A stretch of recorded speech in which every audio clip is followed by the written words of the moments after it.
Endeki mevzu devamlılık siyana vatandaş. İki devlet rehberleri sohbeti Amerika-Rusya münasebetinde moz irese, Beijing belki 5 yıl kıyınçılık içine düşüp kalıdı. Mavzulu haber 7. ayının 17. günü Cumhur'a nazarı torbiti ilan kılındı haber. Bundak başlandı.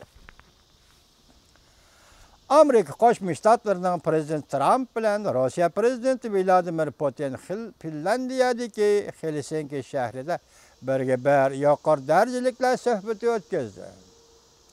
Sohbetten Prezident Trump bilen Prezident Vladimir Putin koyup bergen bir qatar signallardan yer işarı yer işarının bir tarafındaki Beijing bir aramlık eskilişe başladı. Amerika-Rusya münasebeti de moz eridi. Prezident Trump bilen Prezident Vladimir Putin ortak tonuş hasıl kıldı. Amerika avazı haber kılıp mındak görsetdi. İki devlet rehberlerinin sohbet ötküzüşüge Finlandiya Helsinki şehri Prezident Mahkemesi tallap edildi.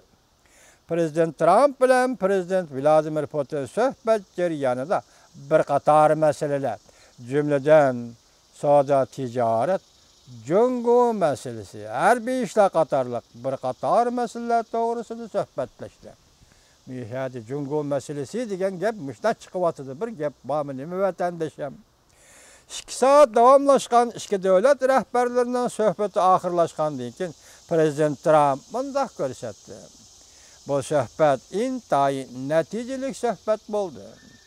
Amerikaga foydali bo'lib qolmay, Rossiyaga ham foydali, bütün dunyoga ham foydali.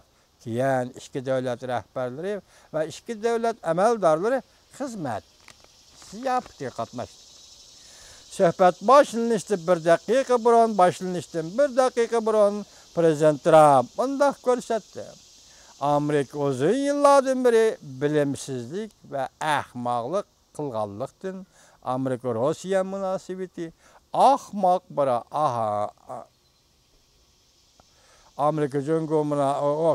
Amerika-Rusya münasebeti katmal bir halete kalıp kalgan idi. Rusya Tashqi ishlar Ministerligi Prezident Trump'a Twitter orqali javob qaytarib, bu fikrga qo'shilamiz dedi. İki devlet rehberleri sohbetinin meydana çıkışı Cumhur Rusya matbuatlarını farklı bayan kılışka mecbur kıldı.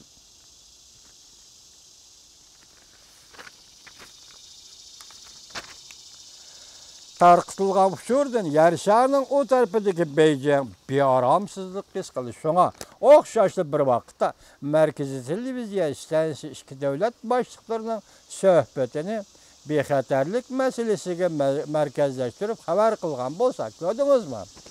Helsinki'de Amerika Qo'shma Shtatlarining prezidenti bilan Rusya Federatsiyasining prezidenti sohbat o'tkazib o'tdi. Bu axborot sohasiga qarab Beijing nurg'un mazmunlar va masalalarni qoldirib qo'yib, faqat ikki davlat rahbarlarining sohbatini bexatarlik meselesiga merkezleştirib haber qildi. Cumhur'un başka matbuatı sohbat başlanıştan burun Rusya ile İran'ın nepit gelişim imzalaganlığı, London'da namayiş bolganlığı merkezi. Gördünüz mü? Xitay. Şundaqlı muqamlaştırıp Amerika sohbat, Rusya iki devlet rehberleri neticelik sohbat kuralmaydı da bekti. Rusya, Amerika, Helsinki sohbetine nemi dedi Xitay? Yaxşı netice kazanılmaydı dedi. Bekitip aldın eninden xulas çıkar degen gep. Bir yerde bir çatak var degen gep. Nemi çatak? Cumhurlukla kabul kılalmaydıgan bir çatak var degen gep. Biroq kişini oylandırdıgan bir sebep şu ki Rusya matbuatı umumyüzlük, baraber ve aktif haber kıldı bu qatımki iki devlet Helsinki sohbetini. Amerika Qo'shma Shtatlaridan Rusya Federatsiyasining devlet rehberlerinin Helsinki sohbetini Rusya matbuatı adil ve muvaffaq haber kıldı. Erkin Asya Radyosu göz qarash bilan bunday ko'rsatdi. O'zining göz qarashini sharhlab bunday ko'rsatdi. Xitoy til programmasi. Rusya Cumhur matbuatlarining nishon o'xshamasligining sabablari bak oddiy. izchil Rossiya bilan birlashib Amerikaga qarshi turishga urinayotgan Jungo uchun aytganda, Amerika Rossiya o'rtasidagi har qanday yarashish va yiqilishish sinab beqishlarni Jungo umid qilmaydi. Amerika Rossiya o'rtasidagi yarashishni Jungo umid qilmaydi dedi. Diqqat vatandoshim. Amerika Rossiya qo'l tutsa, Jungo Kompartiyasi 5 turli qiyinchilik tushib qoladi. Birinchi, Jungo xalqaro safda hamkorlashishi bir kuch ajizlaydi. Ikkinchi, Rossiya Amerika munosabati yaxshilansa, Yevropa bexatarligi muqim bo'ladi. Rossiya bilan NATOning jiddiy munosabatlari pasaydi. Hamda zihniy kuchini Jungoning bir yo'l bir belbog' siyosati bilan singib kirishiga qarshida. Rossiya ham shunday qarshida, Amerika ham shunday qarshida. Uchinchi, Amerika Jungo savdo urushi jiddiylashadi.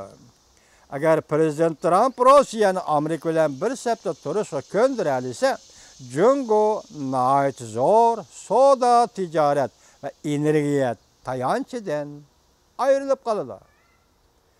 To'rtinchi, Rossiya Amerika hamkorlashgan va Rossiyaning Chavshanga maxfiy yordam qilish yo'llarini kesib tashlasa, Chavshanga iqtisodiy embargo eg'irlashib, energiya uziladi. Jungoning Chavshanga uzatgan bir qo'li kesib tashlangan bo'ladi. Beshinchi, bir yo'l bir belbog' Janubiy Osiyo va Sharqiy Janubiy Osiyo to'sqinlikqa uchraydi. Agar Rossiyadan ayrilib qolsa, Kompartiya butunlay yetim qoladi.